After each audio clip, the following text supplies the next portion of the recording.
Eagles Entertainment. The journey to the draft is driven by AAA. AAA Roadside is their strong side. Make AAA a part of your game day today. AAA, go ahead. With the 25th pick in the NFL Draft, the Philadelphia Eagles select. You're listening to the Journey to the Draft podcast, driven by AAA. Welcome to the Journey to the Draft podcast, driven by AAA. I'm your host, Fran Duffy, and the national championship game is over. The Alabama Crimson Tide came out on top over the Ohio State Buckeyes, and we're going to break down all of the biggest topics to come out of this matchup. But before we get there, let's first start things off with Scout Stories. Eagles college scouting director Anthony Patch is back once again to talk about Eagles defensive tackle Fletcher Cox and what it was like scouting him coming out of Mississippi State back in 2012. What were the memories of him and some of the things that we can take away from that projection and from that situation? We'll hit on that right at the top of the show. Afterwards, we will then transition to Saturday Scouting where Ben Fennell, Dane Brugler, and I will recap this national title game. Who were the big winners from Monday night? Certainly a lot to unpack with all of those guys in that segment. And after that, we will transition to perhaps our final on the clock segment where this week, Chris McPherson stops by to reign supreme on a debate between Dane, Ben, and I. The topic? Which prospect will see his stock rise most from now until April? Who comes out on top? Find out later in the show before we wrap things up with our draft mailbag where we have a quick round of Would You Rather from one of our listeners at home. A little bit of a fun topic there, fun segment that we will get to at the end of this podcast. Before we get there, though, to the start, just a quick reminder, jump onto our Apple Podcast page. Do us that great favor of leaving us a rating. Leave us a comment, whether it's a creative question like the one we'll hit on at the end of today's show or a question about a specific prospect, a mock draft that you want us to break down, any segment idea that you want to see. All those things are just a huge, huge help for us as we continue to try and make this show better. But more importantly, we want to try and make this show visible for other football fans looking to learn more about the NFL draft. It really just helps give us a boost over on Apple Podcasts. So appreciate everybody that has taken the time to go over and leave us that rating and leave us that comment. The queue is open right now, so you can go in, jump right up to the front of the line. We're going to try and answer as many of these questions as possible. We will always get to you right here on the Journey to the Draft podcast. That being said, let's jump right in. We're going to go starting back in 2012. It's time now for Scout Stories. Pull up a seat. It's time for Scout Stories.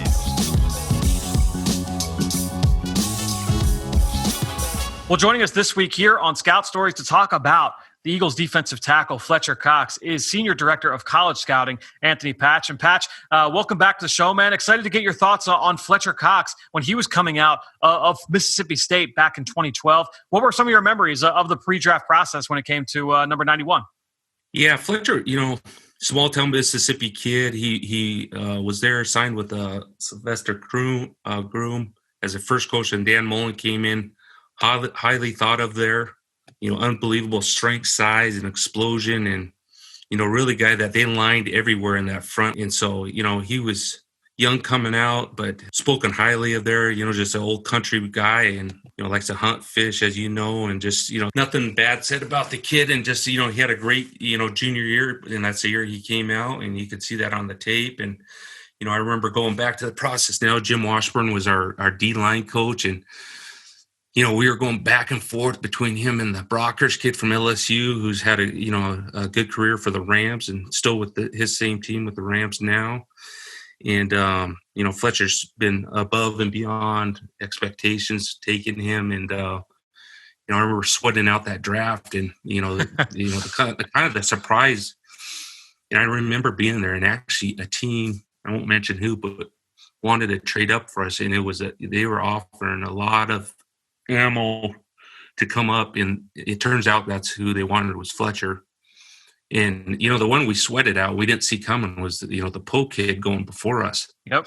To Kansas City. So we didn't see that coming at all, but we were kind of sweating out those last picks going up to there. And Coach Washburn did a great job. Brett Veach, researching him practice film, but we all felt great with the Fletcher as a character kid, and just he's just an Hawks, man. We've seen he's a dominant force for us over the years, and he's been durable, just big smile on his face, plays the game with passion, and it's been great.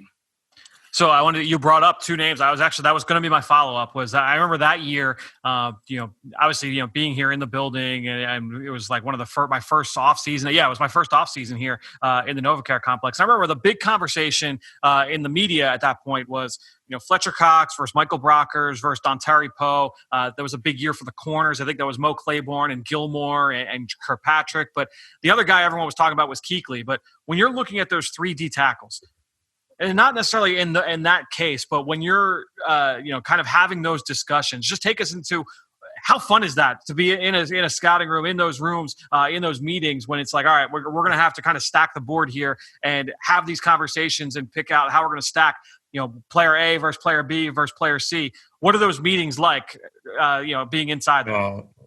Yeah, no, it's crazy. And that's what you do though. Every pick you have, if this guy's not here, you have this guy, you have a group of 3 or 4 guys, but in terms of position with the Poe and, the Brockers and the Cox, I remember going to Coach Washburn's office in Veach, and he's asking us, can we get practice tape? We were going down to practice tape, get a one-on-one practice tape just to, to cross off the final stuff with him. It gets a little crazy, but again, you're trying to go over, as much as you can and talking to as many people as you can. But I do remember going into Jim's office, and he'd be like, is there any way we can get practice tape? We usually can't, schools won't give you that. But, we had practice LSU tape. We had, the Mississippi practice tape. Got to that point, like, the combine, the fall tape wasn't good enough. Let's go, because that was close. So it was, he brought back memories right there, Fran. That's good. I love that. Fletch has been unbelievable. Like I said, his durability and his fight through adversity, and he's been an absolute force inside for us. And at Mississippi State, they aligned him everywhere, and that was the other thing.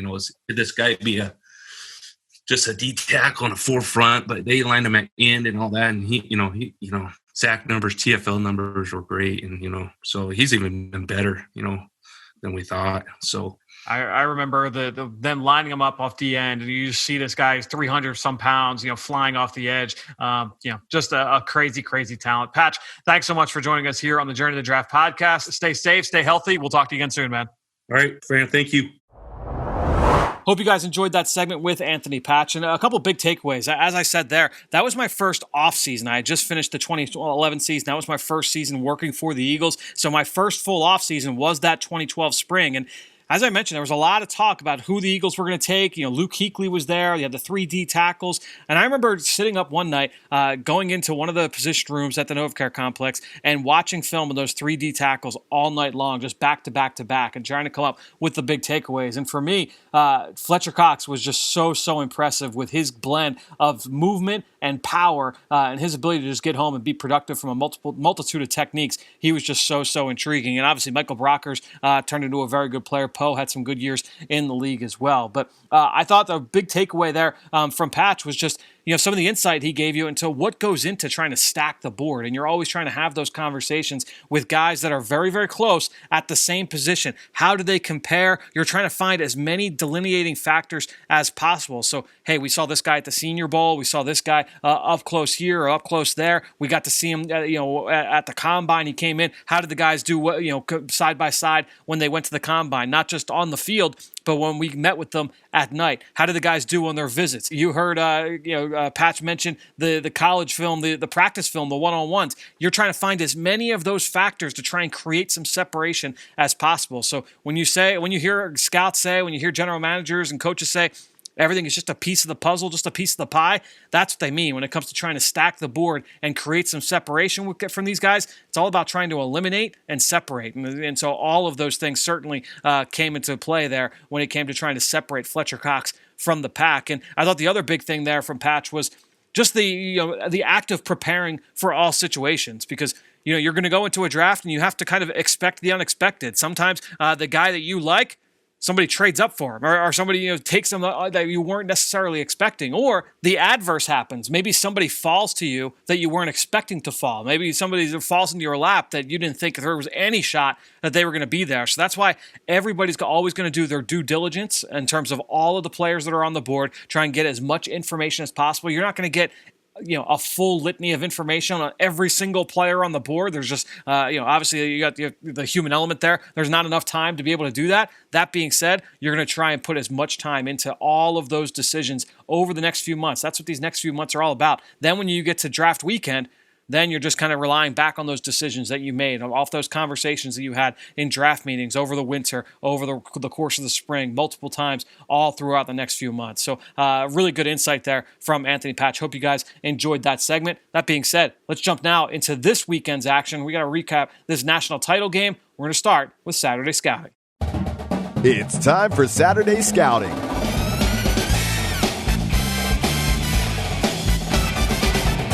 All right, time to break down this national title game between Ohio State and Alabama as I welcome in Ben Fennell and Dane Brugler. Guys, I don't want to say it was like an anticlimactic finish to the season because it was still a fun game, a lot of great players on the field, but all three playoff games, Ben and I were talking about it earlier today offline, just not a ton of parity in college football. And so this game, look, Alabama took control early and they just kind of took off after that. Once you got to the second quarter, this offense kind of stood out. So look, we're going to talk through game balls, but we all know, all right, these are the guys that were the biggest players in the game. I just want to be able to talk through some of the guys that really kind of helped themselves throughout the course of the night and some of the big storylines coming out. And I guess we'll start. I'll start giving my game ball, the guy who ended up winning the offensive player of the game, and that's Devontae Smith, the Heisman Trophy winner, the Walter Camp Player of the Year, the Maxwell Award winner. He continued to follow through. It was ridiculously productive in the first half. He set a record for, catches in the first half in the half of a game. I mean, what else can we say about Devontae Smith? There's not a lot to say. I guess kind of notable that he left with an injury. Doesn't seem like it's anything too serious. He was back out there for the trophy presentation. But the guy just finds ways to be productive. Give a lot of credit to that scheme as well. They find ways to be able to get him open, but we've talked about Smith like every single week this year. So I don't know. There's too much to say on top of what he did in his career finale. Well, over under the 6th pick as he get drafted. That's a good number that you picked. Yeah. I'll push. Good, yeah, that's a good. It's going to be a really interesting discussion, man, because when you talk about the juxtaposition between him and Jamar Chase and coming in, I went back actually the other day and listened to when Jamar Chase opted out. He was like one of the first players to opt out. And we came on the pod. We were like, good for Jamar Chase. Like, he's got nothing else to prove. He's going to be the first receiver off the board. And here we are a few months later, and it's like, Devontae Smith, like potential 3rd overall pick. He won the Heisman. He did all this stuff, and he was crazy productive. It's going to be a really interesting discussion with those two guys because, for everything that's about Devontae Smith, we like, and he is so fun to watch. He's outstanding at the catch point. The size is going to scare people off, not scare people off that they're not going to draft him, but that's good. When you're talking about finding ways. We talked in the last segment about how the Eagles tried to find ways to separate Fletcher Cox from Michael Brockers to Dontari Poe. They're going to have, every team in the league is going to have that same discussion when it comes to trying to find that separator between Devontae Smith and Jamar Chase. If you want to throw Jalen Waddle into that mix as well, trying to find ways to be able to stack that board, man. I remember sitting here at this time last year looking at Jamar Chase's incredible season, looking at a history of college football for prolific receiving seasons. I'm looking at Randy Moss at Marshall, Larry Fitzgerald at Pitt. Sitting here again looking at another prolific receiving season. I didn't think anything close to Jamar Chase was in the cards for anybody across college football. It's kind of crazy to have those types of offenses and those types of receiving performances in back-to-back years. Yep. Only Randy Moss had a better receiving season when it comes to touchdown production. He had 25 touchdown catches in 97. Devontae Smith with 23 this year. He passed Larry Fitzgerald, what he did in 03 when Larry was robbed of the Heisman that year. And, it's tough because, like Fran, like you said, the body type, that's going to scare some teams. There's no question. Yep. Like you said, not that they wouldn't draft him, but they wouldn't draft him in top 10. And so it's really going to be a team by team thing. And I came out with my mock this week or this morning, the day after the national title game. And I had Devontae Smith going 3 to the Dolphins. And part of that is because if I'm Miami, I'm thinking, okay, we're moving forward with Tua as our quarterback. And so what's going to best help him develop as a quarterback? And Tua, he needs to figure out the difference between NFL open and college open. And that it's not like they weren't calling downfield plays for him. He was just checking down all the time. A guy like Devontae Smith, who he knows very, very well, can create his own space, has that dynamic athleticism, elite ball skills, that's going to help Tua develop as a quarterback. And, that not everything's going to be wide open for him, and he's still going to be able to develop and push it. So I like that fit a lot. But again, if Devontae Smith falls to, I say falls, but if he goes, 8 or 9 overall or something like that, it wouldn't be a surprise just because of that body type. And it's really interesting, Fran. Devontae Smith at that size, obviously prolific yak, but how he's generating his yak, he led the country in receiving yards after contact this year and last year. So he's doing something right in that 175-pound frame. Obviously, his play strength is much greater than it would suggest, and his play speed is much greater than it suggests. He's a really interesting player. So let me just put this back to you, Dane, because I think it's a really, really interesting conversation. I didn't expect to go here in this episode, but I think the point that you brought up was great. When you talk about Tua and the question with him now, after seeing him as a rookie, is like, all right, he's got to figure out the difference between college open and NFL open, the scheme that Steve Sarkisian employed down in Alabama in 2019 with getting people open. I think you can look at that twofold and look at what they've done to get Devontae Smith open, to get Henry Ruggs open, to get Jalen Waddle and Jerry Jeudy open, to do, because schematically they've done some great things over the last 2 years under Steve Sarkisian. I know he's a running joke in NFL media circles because of Atlanta and things like that.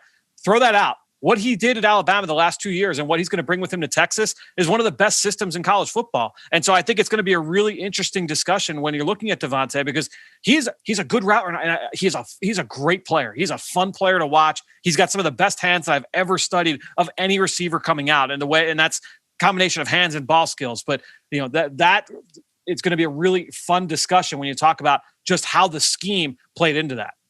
Well, Fran, really quick, last night I made the comment about how he's used in the scheme, and Raiders Nation came out of nowhere thinking that I was reflecting on John Gruden's usage of Henry Ruggs, which sounds like the Raiders community felt he was misused. And I think there's a little bit of contention in the Philadelphia market on how Jalen Reagor was used. And I think each year you go through these very talented receiver types, and how they're then used at the next level is a big determinant on if they're going to be successful or not. So I know he's an interesting receiver, but the fit, the scheme, the usage at the next level is going to be so, so important. Well, I think we could go down this rabbit hole and have so many different conversations about how that Alabama offense, who was really responsible for what, in terms of the play calling, in terms of Mac Jones and what he did, making every right decision. The ball placement was there. The offensive line giving time to create things around him, or the running game to take some of that stress off the passing game. I mean, there's so many different.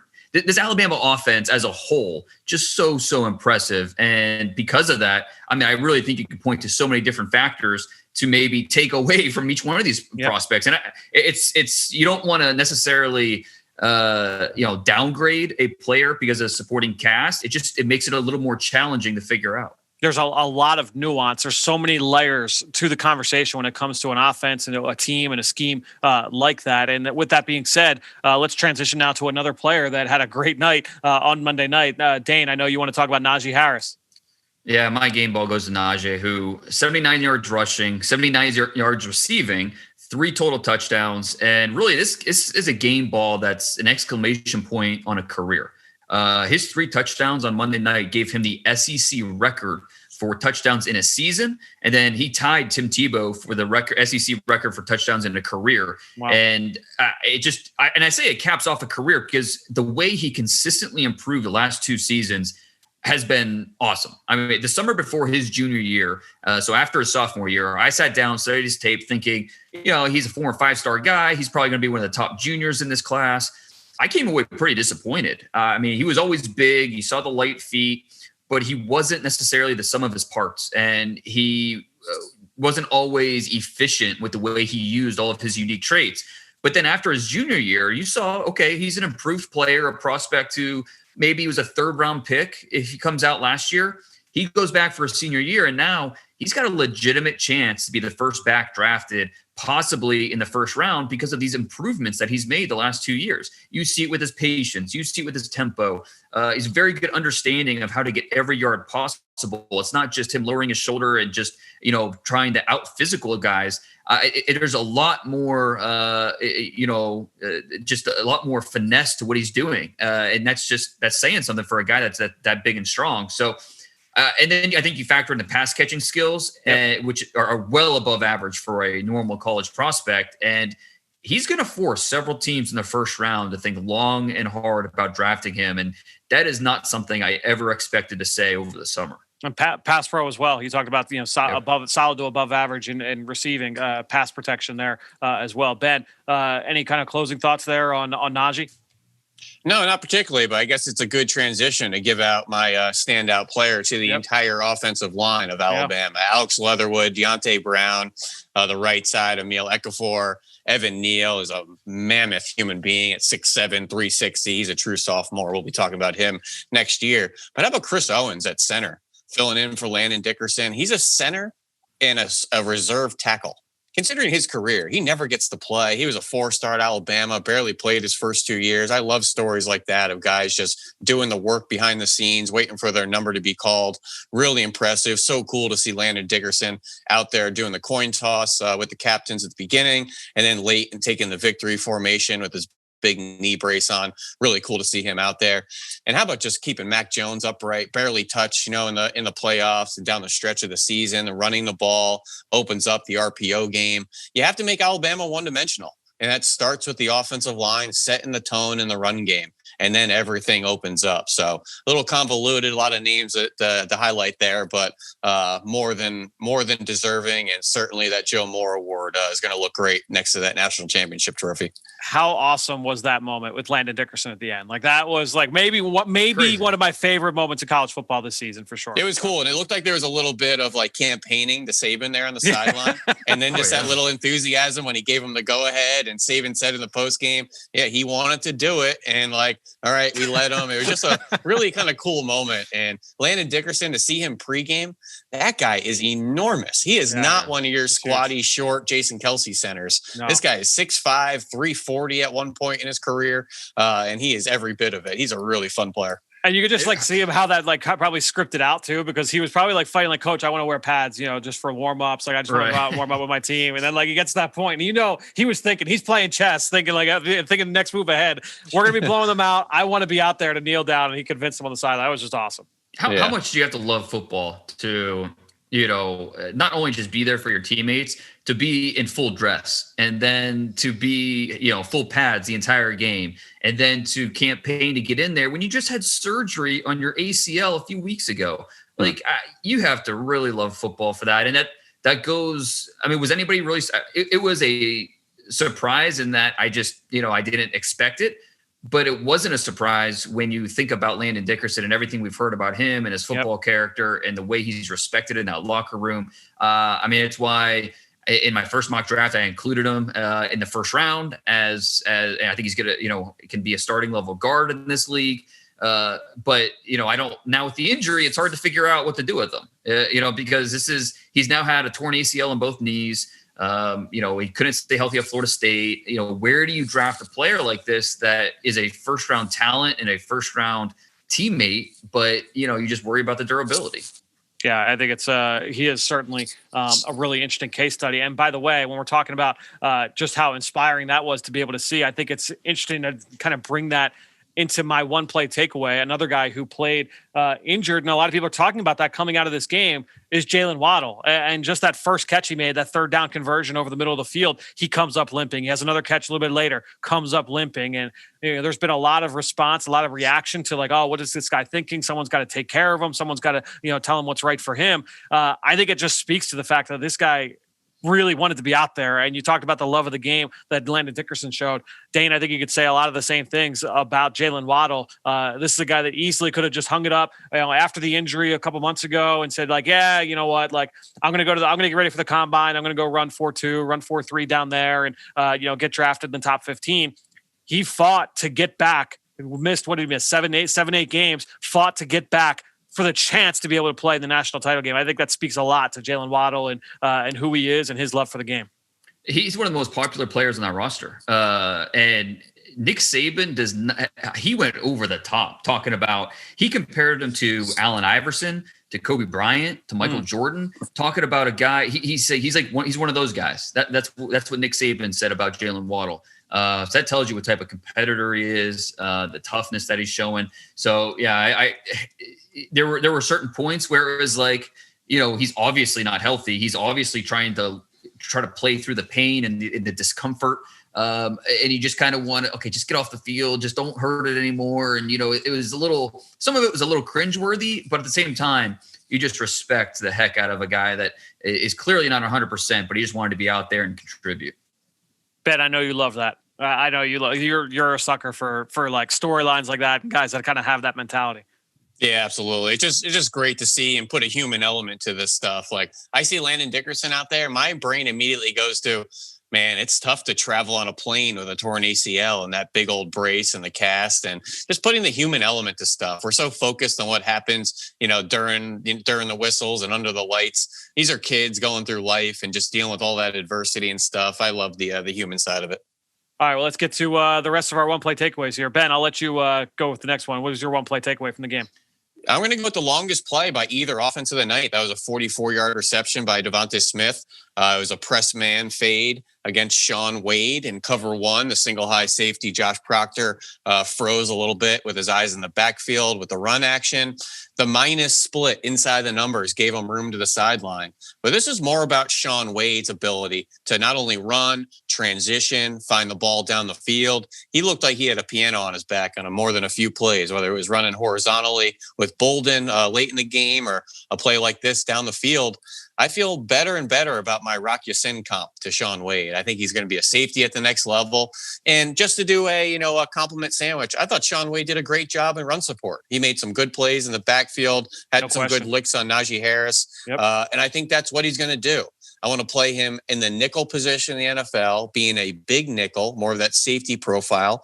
Stick your nose in and run support. Be a good blitzer. Maybe erase some tight ends and some bigger slot receivers. I think a Rock Ya-Sin or a Jalen Mills isn't that crazy of a comp.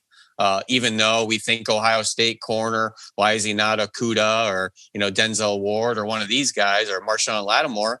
He's just different, and I thought that was a really good visual on some of the things he struggles with. Yeah, that's interesting. Go ahead, Dan. No, I have no idea what to do with Wade. He's a tough player to talk about because at this point you're just drafting traits. I mean, even when you watch the 2019 stuff, he wasn't a first rounder based off the 2019 film. You could argue it wasn't a second rounder based off the 2019 film. You just saw a couple splash plays, you saw traits, but you didn't see a lot of consistency with what he was asked to do. And so I agree. He's a very good athlete, or not a very good athlete, but he's athletic. But does he have the speed necessary? And watching him last night, I agree. He couldn't keep up speed wise, but some of it looked like it was almost effort. Like he wasn't, busting his tail on every play, which is just really weird. I don't know. He never looked urgent. It didn't look urgent. No, he didn't. He looked like he was kind of tentative. Like he was, okay, I'm not going to give up the big play here. Just trying to, walk the fine line. I don't know. Wade is he's a tough player. I'd love to see him go back to school, change positions, be a safety, and let's see if we can kind of correct this thing. But if he comes out for the draft, it shouldn't shock anybody if he is a day 3 player. I mean, because I just don't, unless he really blows up workouts, it is really hard to draft him in the first 3 rounds based off his tape. All right, well, let's go to your one play takeaway, Dane. I'm going with Ohio State tight end Jeremy Ruckert, who, saying I'm going to go with a one-play takeaway, I think most are thinking, oh, that one-handed catch, and that was great. There's no question. But the one play I wanted to highlight was actually one of Master Teague's touchdown runs where Ruckert seals the edge rusher and then climbs up to take out Dylan Moses at the second level, just really helping clear that lane for the score. And I tweeted about Ruckert before the game that if Ohio State was going to pull this upset, one of the keys was going to have to be Ruckert because his ability to feast over the middle of the field, dominate as a blocker. I just think he is a really underutilized player. And I wrote about him before the game, ranking, the top prospects in the game. And I received a lot of surprised reaction when I had him higher than, Sean Wade or some of these other better known players. Ruckert just doesn't get enough credit. for his impact on that Buckeyes offense. And part of it is because it's mostly as a blocker. He doesn't get a ton of pass targets, but when he does, he takes advantage. He's a big, physical, tough receiver, and he gets the job done as a blocker. So a very well-rounded game. I think he has a chance to be in the day 2 conversation as one of the top 3 or 4 tight ends drafted. Interesting. I have not studied him yet. I've not done a deep dive, but he certainly has made plays, the notable plays over the last couple of weeks in the games that I've watched on TV. Him and Luke Farrell are really good players, both highly touted tight ends, both 5 stars. They came to Ohio State knowing they don't feature that tight end in the pass game, but they're big, they're athletic, they're strong. I think I said to Mike Renner last night after he gave some praise to them, they're the ultimate did you watch the tape? Because they don't get featured. They don't get a whole lot of targets. You're not going to see them on a whole lot of highlights. But a lot like the way Nick Van Ette kind of came out of Ohio State and carved out a decent career with the Seahawks early on. You really have to just watch the tape and see what he does in the trenches. Dane, you mentioned Master Teague there, so I figure that's a nice segue into just the running back situation for Ohio State in this game. Obviously, they lose Trey Sermon on the opening drive. Was it the broken collarbone or some kind of collarbone injury? Just overall thoughts on Master Teague and his performance in the spotlight here in this game, and then just what that loss of Trey Sermon meant to this Ohio State team. Yeah, and it's tough because there's obviously a drop off from Sermon to Teague in terms of play style and production, and so. But I thought Master Teague did what he could. He's not a make you miss back. He's a big bruising bowling ball who's just trying to try and get downhill. He's not the most graceful player. So if it's not a clear hole, he's not going to just shoot right through like a Trey Sermon can. So, Master Teague's, he is what he is. And, that's just, that's more of your big bruising runner who is not going to, and I was surprised to see Ohio State run him, east-west as much as they did. That's not the type of back that he is. And we saw it. I think it was with that 4th down that they went for late in the second half, where just Master Teague's just not that type of runner. And so, we saw that. He's an underclassman. So, I'm assuming he'll be back in Columbus next year. Sermon, just really unfortunate. That was the way his college career ended. But, hopefully, we'll see how serious the injury is. Does that mean he's out for the Senior Bowl? Maybe, unfortunately. But still, I think he's – Trey Sermon, with the way he finished this season, put himself to be in the conversation to be one of the top 5 or 6 running backs drafted. Guys, let's talk about Justin Fields. And I know he was not 100% healthy in this game, certainly nursing the hip and rib injury that he suffered last week against Clemson. But overall thoughts on his performance. Dane, I'll come to you first, and then Ben, if you want to follow up afterwards after going through the film. Yeah, and it's tough because obviously, like you said, not healthy. He's got to be pretty sore from last week's game. But it's the same Justin Fields that we saw against Clemson. The same Justin Fields we've seen all season, and that's a player that can operate really well out of that offense. But when that preferred read is taken away, that's when he struggles. He doesn't play necessarily with the quickness that you need. And I think that it's something that is a product of that Ohio State offense, because Ryan Day makes it so easy to find the vulnerable matchups and to get those mismatches. And it's usually there. It was against Clemson, and that Clemson defense had no answer. But the Alabama defense was a big step up from the Clemson defense, and they were taking away that read. When pressure got to Fields, he felt it a little bit, and you could see how it affected him. So there's so much to like about Fields as a talent, but he's obviously still just very underdeveloped as a quarterback who has to make his reads, while still understanding the pass rush, understanding, what the defense is trying to do and hitting his guy in stride. It's not always there for him. And it's more of an experience thing, and maybe he'll get there, maybe he won't, but it's not that he can't do it. It's just, we haven't seen it yet. Yeah, Fran, I really didn't love his performance under pressure last night. I thought his eyes were dropping the second he saw some color in the pocket. He seemed like he was conflicted mentally on whether he wanted to be a break the pocket runner or move around in the pocket and still distribute. And it kind of put him in no man's land there. And he just kept going back and forth with looking out of rhythm. But even some of their bigger plays in the pass game, I felt like the receivers bailed him out. There was a nice play on an out route to Chris Olave, where I felt like the ball was thrown almost 2 feet inside and Olave plucked it and pulled it away from the defender. Really good touch and anticipation to the tight end down the middle. But again, a nice one-handed catch. I mean, this is a very unusual game for Fields as far as his accuracy and ball placement. A guy that's been pretty good traditionally once the ball comes out. He does have a propensity to stare down guys, a propensity to hold the ball. But when it comes out, he's always been, a fairly accurate quarterback. And, sitting there last night at 51% completions to finish the day without many drops or spikes or throwaways and stuff like that to kill his completion percentage. I just felt like it was a little bit of a different game from Justin Fields, accuracy wise.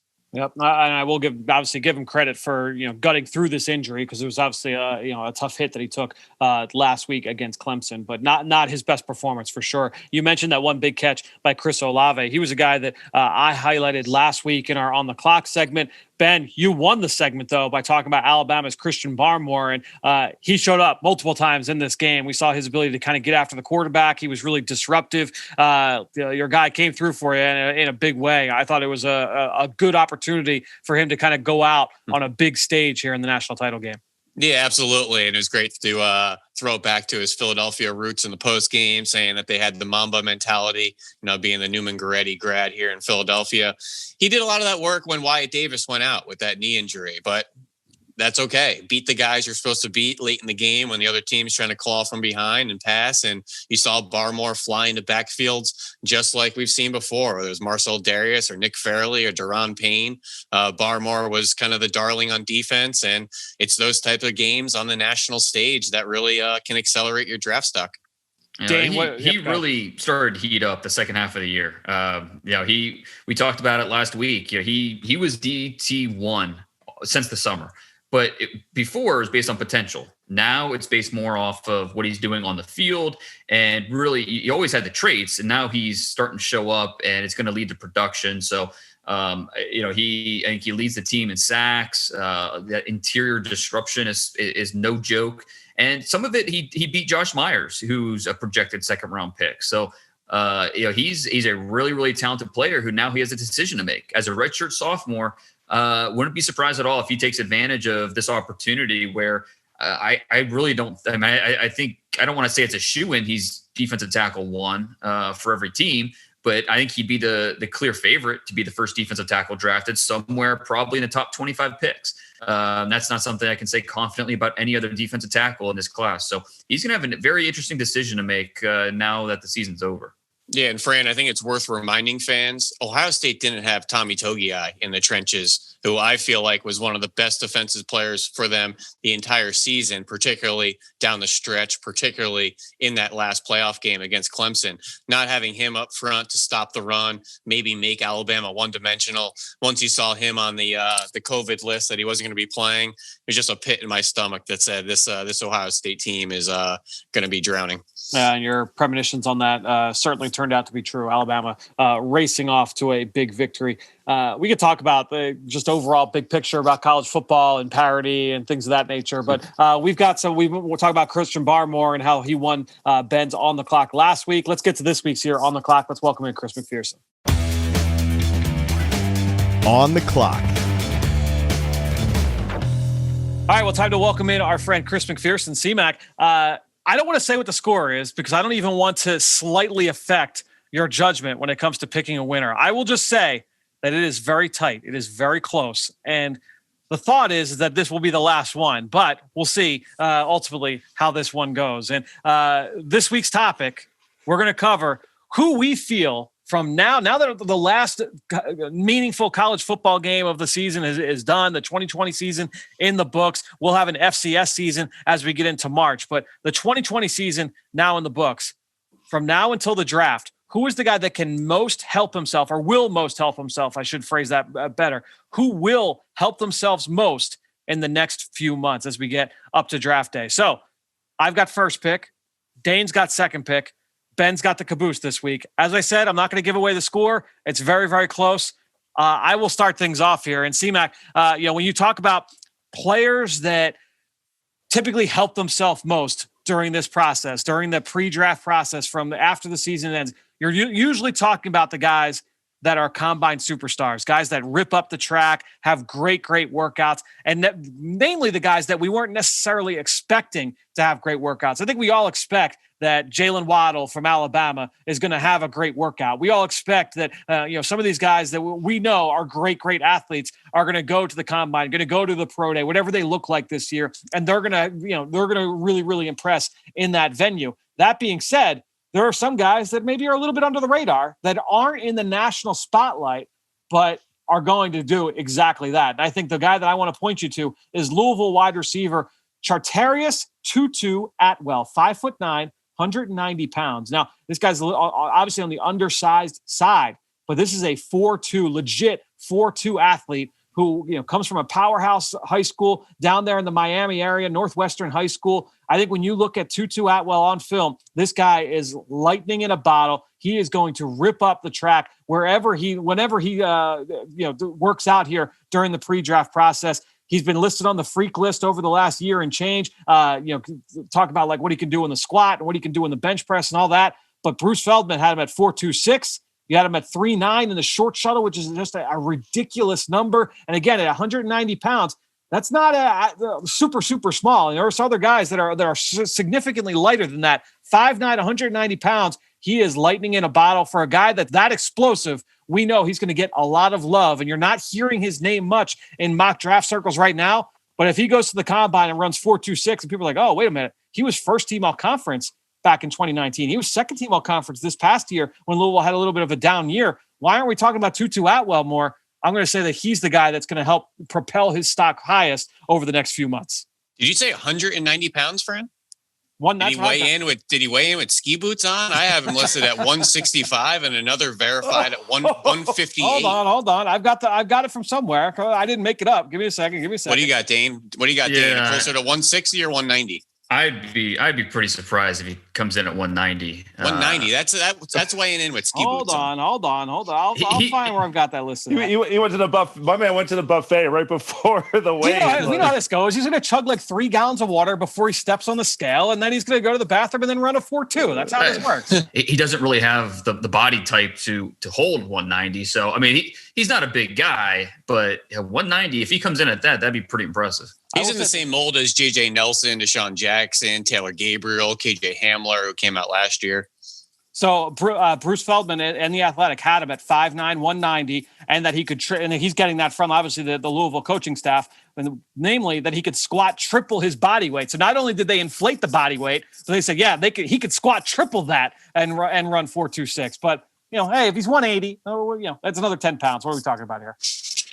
Fran, let me ask you. I mean, watching him this year, I was impressed with him over the summer when I watched his 2019 stuff. I even included him in my top 50 in August. Yep. And then watching him this year, I don't know. I just part of it's the offense, but part of it just he couldn't get going. A lot of horizontal stuff, a lot of just not breaking enough tackles. I don't know. I was a little scared off by that. What say you about his little bit of an underwhelming 2020 season compared to maybe what we thought? I'm going to be honest. I have to do more work on the 2020 stuff overall. I have not done as much work from 2020. I watched all of his targets from 19 and only did 1 game so far from this year. So I don't want to speak on stuff when I haven't necessarily put in the work yet on that film. Dane, so where do you have him at? He's tough because he's the size. I think he's probably in that 3rd round range for me. He's in a conversation with guys like Elijah Moore out of Ole Miss and, Amari Rogers from Clemson, those undersized guys that are not true outside threats. You want to use them in creative ways. So he's tough because, on one hand, you could look at Hollywood Brown, who was a late 1st round pick, and say, okay, well, a team could use the same reasoning with a guy like Atwell because he's going to run well. We know that.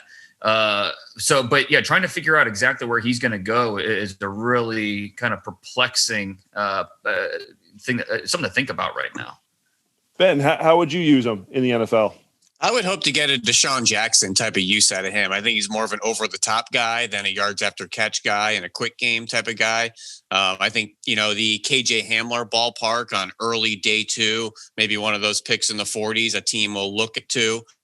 But getting the return on investment is going to be interesting. We didn't hear a whole lot of KJ Hamler this year. Hollywood Brown's usage and production hasn't been first-round quality and caliber. But if you walk into a Deshaun Jackson type of player, I think any team would obviously be happy to have that type of over-the-top threat. So that's what you're getting, an undersized guy with electric track speed. Now the usage and the team fit is going to be very important. I hope Fran doesn't go back to watch the film from this year and be like, "Ooh, never mind." Maybe that's regardless. I don't think I'm going to see slow. I think I'm going to still see 4.2. Would be my guess. All right, Dane, you're up. Number 2. All right. So Fran went with an ACC, a guy that was the first team ACC receiver in 19, but he was second ACC team this past year. Well, that's because De'Ami Brown out of North Carolina replaced him on the first team All ACC team. And I don't think we're talking enough about this guy. We've talked about him on this pod before. And, I think we're ahead of the curve there. But when you hear people talk about the North Carolina offense, about the 2 running backs, it's even about Sam Howell coming back next year. De'Ami Brown, he's just not talked about enough. He could be a top 10 receiver in this class. I just came out with the mock draft on The Athletic, my second one, and I had De'Ami Brown going 52 overall. And I've not seen anybody talk about him at that level. I think that when it's all said and done, he could end up there. I think we're going to see a quote unquote rise from him as we go through the process. It reminds me a lot of Stephon Diggs. Very similar strengths, weaknesses, one-cut acceleration, a separation quickness. He's very good at the double move. In high school, he ran a 10.78 100 meters. And the last 2 years, he's averaged over 20 yards per catch. He consistently gets behind the defense, creates those big plays. He had, I think, 5 catches this year, 50-plus yards. It's more than Devontae Smith had. So, the fact that he has the speed, he can create those big plays, and he also lived in the end zone. He combined for 20 touchdown catches the last 2 years. That ranks second most in school history. 6'1", 195. Doesn't have that great build. He needs to cut down on the drops, but the athleticism, the instincts, that creates the big plays. And so very similar to Diggs, I think the workouts are going to continue to highlight his athleticism. And I think more and more people think about it, they're going to keep bumping him up in this receiver class. That's my question for you, Dane, is what will accelerate him? What will help his draft stock in this process? Will it be, I don't know if he's participating in the Senior Bowl, but will his combine be able to do that? Whenever he does work out, whether it's at the combine, whether it's at workouts, I think that it's really going to open some eyes what he runs, and then just the position specific drills, because he's so smooth, so athletic. Like I said, that one cut acceleration is really, really impressive. So when I think people really stack these, and he's only a junior, so no Senior Bowl. When they really stack these receivers and say, okay, well, I've got XYZ ahead of them, and they really sit down and think about it, they're gonna be like, okay, well, I'll take the speed over that and just keep bumping them up. I don't know why he's not talked about more. All I know is I just got done with this tape, and I see a guy that's one of the top 10 receivers in this draft class. Do you think ultimately, Dane, that his on-field testing will be better than his on-field workout, or do you think it's just a combination of everything? Yeah, I think a combination of everything, because he has the speed. There's no question about it. The acceleration, the separation quickness, so quick in and out of his breaks. Now, he needs to be consistent catching the ball, and that's something that, was a little up and down. But when you have that athleticism, teams are going to jump all over that. And so, when, an Amon-Ra St. Brown, who, I really like, but when he runs, a 4.48, and then De'Ami Brown runs a 4.41, I think that's something that people are going to look at and say, okay, well, maybe Brown's a little bit better. Ben, when you look at De'Ami Brown, do you like the Stephon Diggs comparison? No, I didn't really see that type of receiver, to be perfectly honest with you. I have my comp as Mike Wallace, coming out of Ole Miss in those early years with the Steelers. A bit of a vertical, linear plane guy. It seemed like 90% of his targets were either a smoke at the line, a hitch 6 yards down the field, or a go down the field. He could run past people. He could use his body really well on back shoulders and really competitive at the catch point. So I like his mix of, being able to run past guys and be really strong at the catch point, excellent tracking and adjustments. Sam Howell's really good at throwing the ball down the field. I thought Stephon Diggs was much more of a twitchy, snapping everything in and out of breaks, really good with the ball in his hands. Obviously a prolific 2020 season there with Josh Allen. He's turned into the cream of the crop as far as receiver in the NFL. But this is the fun part of the process and kind of having different projections and different views on the kids. Dane, what did scouts miss with Stephon Diggs coming out of Maryland? That's a good question. I mean, because I've gone back and looked, and just because I was curious myself, I think he wasn't necessarily. I mean, first of all, at Maryland, he was stuck in an offense that didn't really have a ton of explosive plays, and you saw a guy who he was a good athlete, obviously, but in terms of creating, it wasn't always there. I think it was almost more exciting as a returner than he was on offense. And his combine was good, not great. So I think that all those contributed to that, but still for him to fall to, I think, the 5th round was pretty surprising. I think with De'Ami Brown, I think I see a little bit more after the catch than Ben does. I think he is a yak threat. He is a big play creator because he's so athletic with his catch and go skills. I do think Diggs is a little more reliable catching the ball. And I think that's something that separates them right now. But with Brown, I think the athletic profile, although I do like the Mike Wallace comp as well. I think he can be that go threat, but I also think he can help you out underneath as well. Fran, anything you want to do to knock down De'Ami Brown? No, I would just say, like, when it comes to that's why I asked Dane about, is he going to pop in terms of the testing? Is that going to be like the wow factor? But I like the argument about it, the overall well-rounded approach to the pre-draft process. All right, Ben, are we saving the best for last? I certainly hope so. And I had trouble picking a receiver here. I don't know if I should go with a Racy McMath at LSU or we're all doing receivers. No one's going off the board. St. Brown. I'm going to keep it in the receiver category here, just to keep it compact and with the program. Okay. This draft season, the Blazers obviously we steal our love around combine time. The guys that test really well with the length and the size, but I'm going to go a different direction here, C-Mac, because I'm going to go with one of the safer players in this draft. And I think as we go through this receiver class into February, March, and April, once you have those ties on your board, I think you're going to start going with the safer player than maybe the high risk, high upside player. And that points me right to Clemson receiver Amari Rodgers, who this year really had to step up with their number 1 receiver, Justin Ross, going seems great. He hit Deion Kane and Hunter Renfrow, showed up this year and provided 1,000 yards for Trevor Lawrence, was number 2 in the country behind Devontae Smith in yards after catch. When you look at his collective career, those 4 years at Clemson, he was top 5 in the country in yards after catch, top 5 in yak per catch. This guy's built like Deebo Samuel. He catches everything. He breaks tackles. He fits perfectly in the yak, quick game, RPO type of offenses that are really bleeding into Sundays from Saturdays. I think he's a really safe player. He had a bunch of 20-yard runs in 2019 on some jet sweeps and end arounds. He's a punt returner, came off a crazy ACL tear in like 4 or 5 months. He's a great kid off the field. I think when you start looking at your board and saying, man, we have a tie or a cluster of kids, it's the Amari Rodgers that I think are going to emerge. So I'm not hearing a whole lot of buzz about him. We all know about him. He's going to be down at the Senior Bowl. I'm seeing some 4th, 5th round grades. I think he's going to slide into day 2, and someone's going to be laughing in 3 and 4 years that they stole Amari Rodgers and maybe, the 50 to 60 picks.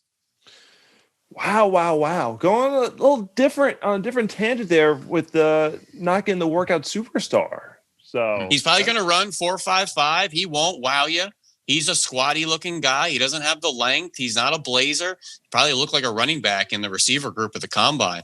But I'm telling you, C-Mac, this is the kid you want on your football team. So for a little bit different reasons than the other guys and some of the other guys that really win us over in this pre-draft process, I think Amari Rodgers will go to a smart team that wants a safe, ready player. And what I will say about Rodgers too is that when we talk about like Atwell, the guys that blaze, people expect those guys to fly. Like I watched Tutu Atwell for 2 plays. I look at him and say, yeah, like he's going to run at least 4.3.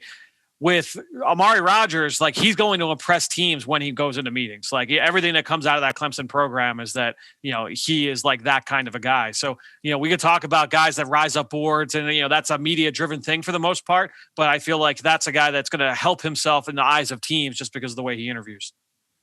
It's funny. I have in my receiver rankings, I have De'Ami Brown 9, Amari Rogers 10. So I've got them very, very close. I think Amari Rogers he's a day 2 pick all day. I think, a team would be crazy not to take him on day 2. But I will say with him, he's a little more, I think scheme specific in terms of what you need for your offense. Like, I don't know that he's going to be a high volume producer as an outside receiver, but if I need a slot guy, an inside receiver, a cranked up competitor, that's Amari Rogers. The play strength, the instincts. There's a lot of Deebo Samuel to his game. That's my comparison as well. I think a team. Look at like the Jags. You take Trevor Lawrence at 1, come back in the 3rd, and get Amari Rogers. That's a home run. There's like a C-Mac, really quick. This style of receiver, there's some other guys with questions. Rondell Moore, a great yak receiver and a thick frame. He's obviously off a pretty serious injury 2 years ago. There's guys like Kadarius Toney that maybe have some off the field questions to answer. So when you're grouping these style of receivers all together, it might be Rodgers that emerges as the safer player and the more productive and instant player in this class. This is a tough one. Because there's 3 ways you go about it. You guys, even though you all picked receivers, Fran went with the workout warrior. Dane went with the productive, but not in an offense that's noted for its receivers. Everyone talks about the running backs and the quarterbacks in North Carolina. Ben going with, top tier program like Clemson, but, uber productive. So narrowing these down. Okay. Let's see. Who am I going to take out first? I'm just going to go down the list here. Let's see. First one I'm going to take out Fran's guy. I'm going to take out Tutu Atwell because I think back to the last couple drafts with wide receiver. I think about Henry Ruggs, and that was like the marquee event. DK Metcalf the year before that. Everyone wanted to see what they would run, and they ran blazing fast times. But they were also like, they're well known beforehand. We've had guys that run blazing fast times, but end up not really getting drafted much better. So I don't know if that's really going to help his draft stock, and especially if the weight thing is going to be a question. Sure, he could be 190, but if he's coming in a little less than that, is that really going to help his draft stock? Is he going to? He'll be 20 pounds. He'll be 20 pounds heavier than the Heisman Trophy winner if that's the case. But so is it? So again, the question is who could? It's who will. So I'm gonna go with the will here. We got to phrase the question here. So we got our 2 here. Who is going to be our winner? The winner for this one, he started out the season hot. He's going to bounce back here at the end. Dane's going to get the winner with De'Ami Brown. And the reason I go with De'Ami Brown over Amari Rogers, I feel like with Amari Rogers, with the profile he's had at Clemson, I figured he'd already be much more established at this point. I'm not sure, he'll wow the teams in the interviews and things of that nature. But, we're looking for someone who's going to add in the workouts and as well as the production. De'Ami Brown is someone that seems like he's not on people's radars, and I'm going to give him the edge on this one. So, Dane, you get the win here for, last night, Bama the big winner. Today, Dane Brugler gets to be the winner. You're on fire, C-Mac. Just a really good decision. I think that was the right call. And I will say this completely ties it up. 6 wins for all 3 of us over the course of an 18-week season. So I don't know. We got a participation trophy. Yeah, well, I don't know if we'll do like strength of schedule. We'll figure out a winner here, somewhere at the end. But guys, this was fun. Hope you guys at home enjoyed listening to this throughout the course of the season. We'll see if we figure out some kind of tiebreaker. But thanks again to all 3 of you guys. We'll talk to you soon. Next up on the Journey to the Draft podcast, driven by AAA. Now it's time to hear from you, the fans, in the draft mailbag. All right, let's get into now our draft mailbag, and we've got a question and a 5-star review from longtime listener Wright Him, who said, "Hey, friend, I did a couple of mock drafts, and I came out with some really interesting results on a couple, and it made me wonder, which one would you like personally?" So just going to give you the top 3 choices. Would you rather have, and he gave me 3 different scenarios. So here are the 3 scenarios. Alabama corner Patrick Surtain in the 1st round. 2nd round, Missouri linebacker Nick Bolton. 3rd round, Oklahoma State wide receiver Tylan Wallace. 3 pretty good players there with Surtain, Nick Bolton, Tylan Wallace. 2nd scenario, Virginia Tech corner Caleb Farley, North Carolina linebacker Chaz Surratt, and Alabama center Landon Dickerson. Also, three pretty good players there, pretty good value. I like both of these situations so far. Or number 3, Penn State linebacker Micah Parsons, Georgia corner Eric Stokes, and Miami pass rusher Quincy Roche. So those are 3 really good, pretty good scenarios there. When you look at all 3 of those situations, all 9 of those players, very, very talented. My personal thought, I think I would eliminate option 3. I would take the Parsons, Stokes, and Roche trio. I would put that to the side. And I say, all right, let me get to these first 2 here. I think I've got to go with the first one. And I think when you look at, all right, we're going to compare Patrick Surtain to Caleb Farley. I think Farley probably has the higher upside. The traits you're probably looking at is probably more so, in terms of exactly what you want at the outside corner spot. But I'm starting to get into the sense, into the mindset of, look, when I'm looking for defensive players, especially guys in the back 7, corner, safety, linebacker, more so linebacker and safety, but I think corner as well. I'm looking for football players, guys that are experienced, guys that are smart, guys that see the game well, they play fast. Maybe they don't always time as fast, but they play fast, they see it, and they're very competitive. And I think you see that with Patrick Surtain. I think you need to do a little bit more projection there with Caleb Farley. And I love Caleb Farley's film. I think he's one of the best players in this draft. But that's how I would compare those 2 players. Then you get to Nick Bolton versus Chaz Surratt.